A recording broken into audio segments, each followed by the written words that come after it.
नमस्कार, welcome to online classes of Adarsh Shikshan संस्थान।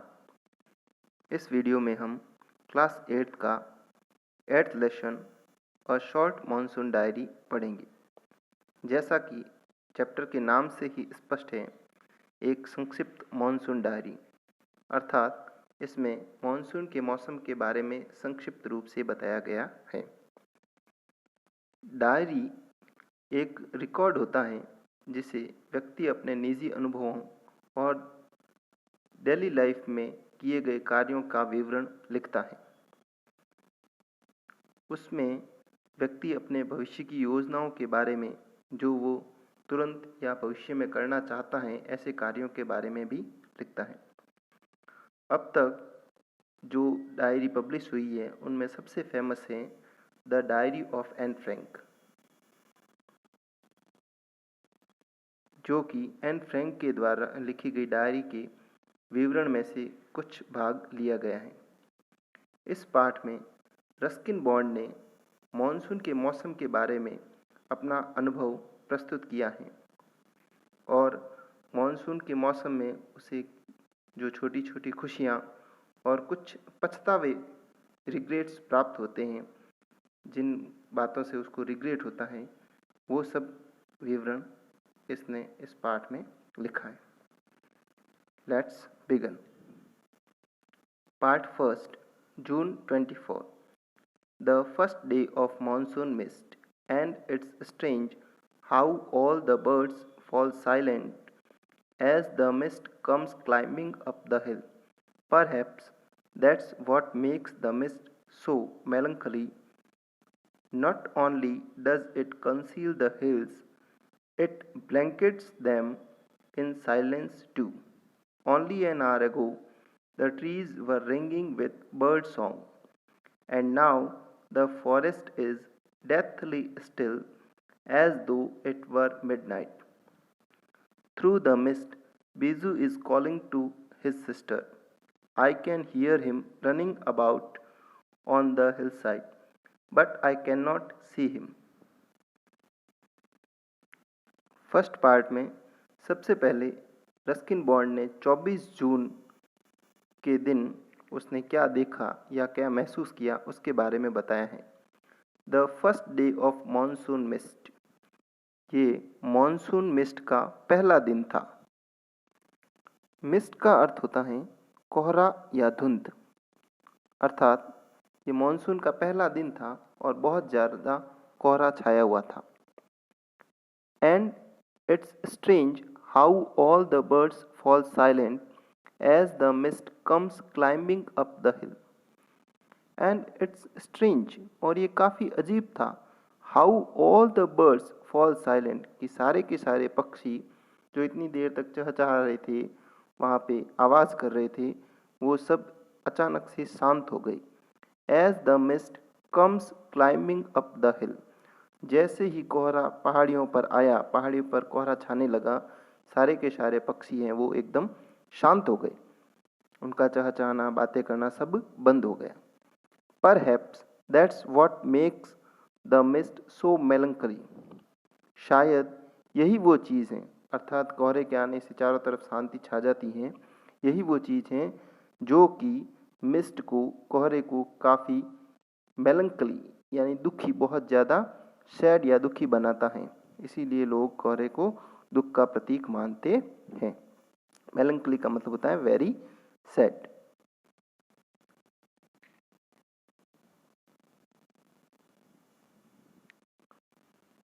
Not only does it conceal the hills, ये न केवल पहाड़ियों को कंसील करता है, कंसील का मतलब होता है छिपाना, यानी कि कोहरे के आने से न केवल पहाड़ियाँ छिप जाती हैं, it blankets them in silence too, ये उनको शांति की चादर भी उड़ा देता है, शांति की ब्लैंकेट भी उड़ा देता है। अर्थात उसके आने से पहाड़ियों पर चारों तरफ सन्नाटा छा जाता है। दिखाई तो नहीं देती है, कोई बात नहीं, लेकिन उसके अलावा उसके जो पहाड़ियों को शांति की कंबल उड़ा देता है, जिससे कि चारों तरफ शांति छा जाती है। Only an hour ago the trees were ringing with bird song, केवल 1 घंटे पहले जो पेड़ बर्ड सॉन्ग पक्षियों के गानों से, पक्षियों की चहचहाहट से गूंज रहे थे। And now the forest is deathly still, और अब जो सारा जंगल है वो मृत प्राय शांत हो गया। डेथली यानी मृतक की तरह, स्टिल का मतलब होता है शांत हो जाना, अर्थात अब चारों तरफ फॉरेस्ट में, जंगल में शांति छा गई है। एज दो इट वर मिडनाइट, जैसे कि मध्य रात्रि हो गई हो। यानी 1 घंटे पहले तो बहुत ज़्यादा चहचहाहट थी, पक्षियों की आवाज़ें सुनाई दे रही थी, लेकिन अब पूरी तरह से शांति छा गई है, जैसे कि सारा जंगल है वो मृत प्राय हो गया हो। Through the mist Biju is calling to his sister, और उस कोहरे में जो बीजू है कोई व्यक्ति, वो अपनी बहन को पुकार रहा है। और लेखक कह रहा है I can hear him running about on the hill side, मैं उसको पहाड़ी की तरफ भागते हुए सुन सकता हूँ। यानी आवाज़ आ रही है जिससे मुझे लग रहा है कि बीजू पहाड़ी की तरफ भाग रहा है। But I can not see him, लेकिन मैं उसको देख नहीं सकता। कोहरा इतना ज़्यादा है कि मुझे बीजू दिखाई नहीं दे रहा है, केवल उसकी आवाज़ आ रही है, वो अपनी सिस्टर को पुकार रहा है और भागता हुआ प्रतीत हो रहा है। तो इस प्रकार से कोहरा चारों तरफ पहाड़ी पर छाया हुआ है, जिससे कि आवाज़, पक्षियों की आवाज़ें भी बंद हो गई हैं, कोई भी दिखाई नहीं दे रहा है, केवल बीजू की आवाज़ आ रही है जो कि अपनी बहन को पुकार रहा है।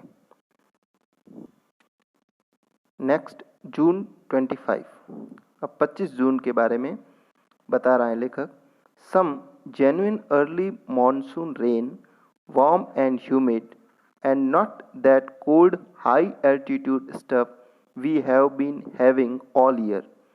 The plants seem to know it too, and the first cobra lily rears its head from the ferns as I walk up to the bank and post office. The mist affords a certain privacy. A schoolboy asked me to describe the hill station and valley in one sentence, and all I could say was a paradise that might have been. June 25th, 25 June. Some genuine early monsoon rain. Genuine का मतलब स्पष्ट या वास्तविक, जो monsoon के समय में कुछ वास्तविक वर्षा होती है, वो वर्षा हो रही थी। अर्ली मानसून रेन यानी मानसून के आने से पहले जो हल्की बूंदाबांदी होती है, वैसी वर्षा हो रही थी। वार्म एंड ह्यूमिड, कुछ गर्मी थी, मौसम में कुछ गर्मी एंड ह्यूमिड, नमी थी, अर्थात थोड़ी हल्की बूंदाबांदी हो रही थी और मौसम गर्म था और उसमें ह्यूमिड अर्थात नमी थी। And not that cold high altitude stuff we have been having all year, और वो कोल्ड हाई एल्टीट्यूड, ठंड जो ऊंचाई पर अक्सर ठंड होती है, हम पूरे साल जिसको झेलते हैं या पूरे साल जो ठंड पड़ती है, we have been all year, वो दिखाई नहीं दे रही थी। अर्थात आज मौसम में कुछ ज़्यादा ही नमी और गर्मी थी। बाकी हर रोज़ तो इतनी ऊंचाई पर, हाई एल्टीट्यूड का मतलब होता है अत्यधिक ऊंचाई पर जो ठंड होती है, वो आज नहीं दिखाई दे रही थी, जो पूरी साल दिखाई देती है। The plants seem to know it too, और ऐसा लग रहा था जैसे पौधे भी इसके बारे में सब कुछ जानते हो।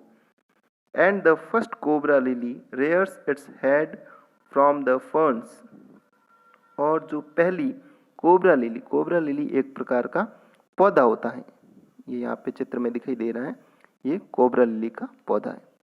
The first cobra lily rares का मतलब होता है ऊपर उठाना, अपने सिर को ऊपर उठा रहा था या ऊपर उठ रहा था। Its head from the ferns, fern ये जो छोटी छोटी पत्ती वाले पौधे होते हैं, इनको फर्न्स बोलते हैं। अर्थात इन फर्न में से जो कोबरा लिली है वो अपना सिर ऊपर उठा रहा था। As I walk up to the bank and post office, जैसे ही मैंने बैंक और पोस्ट ऑफिस तक की दूरी को तय किया, अर्थात मैं बैंक और पोस्ट ऑफिस जाकर आया, तब तक मेरे को ऐसा दिखाई दिया कि कोबरा लिली है वो अपने सिर को ऊपर उठा रहा था।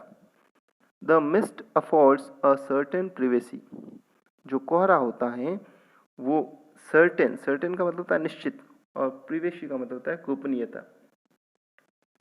तो जो कोहरा है वो एक निश्चित गोपनीयता को अफोर्ड कर रहा था, एक निश्चित गोपनीयता को जुटा रहा था। ऐसा लग रहा था कोहरे की अपनी एक निजी प्रवेशी हो। A school boy asked me to describe the hill station and valley in one sentence. एक स्कूल जाने वाले लड़के ने मुझसे कहा कि इस हिल स्टेशन और वैली को एक सेंटेंस में, एक वाक्य में डिस्क्राइब करो। डिस्क्राइब का मतलब होता है वर्णन करना, यानी इस हिल स्टेशन के बारे में और इस घाटी के बारे में एक वाक्य में आप क्या कहना चाहेंगे। And all I could say was, और जो कुछ भी मैं कह सका वो मैंने इतना ही कहा, a paradise that might have been. A paradise that might have been, एक ऐसा पैराडाइज,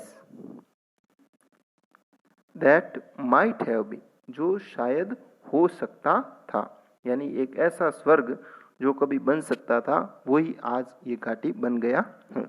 अर्थात ये घाटी जो है वो स्वर्ग जैसी प्रतीत हो रही है। Thank you. नेक्स्ट पार्ट है वो अगले वीडियो में पढ़ेंगे।